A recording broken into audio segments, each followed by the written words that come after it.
Tu gătești o pizza așa mai sărată, să știi că noi, colegii noștri, au gătit și un desert. După ce săptămâna trecută am pregătit o cremă de ciocolată delicioasă, de data aceasta nutriționistă Lucia Gavriliță ne-a gătit un cornet din banane. Vrei să vezi ce fel de cornet din banane, fiindcă astăzi este ziua croissantelor. No. Mai ales cele cu banane.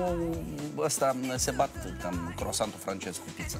Tu ce elegi? Nu. Croissantul francez sunt categorii diferite. Da, ai văzut, unul e felul întâi și altul e felul doi. Foarte corect. Unul de fratele mai mare și altul mai mic. Gata, le-am împăcat pe amândouă. Ei bine, hai să vedem despre ce este vorba și cum se prepară un croissant din banană.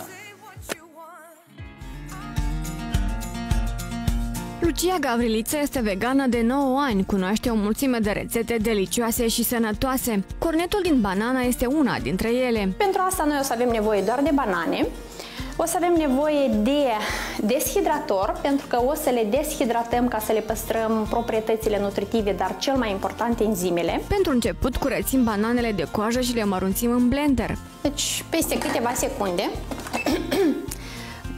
includem blenderul la turații maxime. Se primește o pastă deja legată, foarte delicioasă, frumos mirositoare. Cu cât banana este mai coaptă, cu atât mai aromată este. Deci, pe care noi o să o turnăm pe plăcuțele de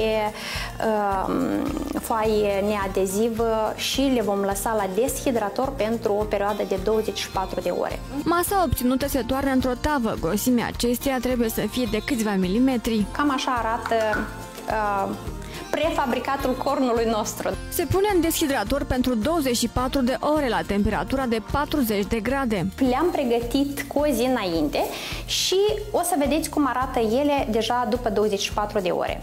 Aluatul se taie cu foarfecele în 4 bucăți, după care formăm un cornet. Poate fi umplut apoi cu gem sau cremă. Practic, din a 4-a parte de clătită, noi formăm un cornet. Din ea noi putem pregăti și un gen de clătită, deci aici punem ingredientele și putem să o folosim și în felul acesta. Acest desert este folositor pentru sănătate, pentru că banana este un aliment bogat în substanțe nutritive, dar și cu multe proprietăți terapeutice. Se păstrează la frigider și se potrivește de minune cu o ceașcă de ceai în compania celor dragi.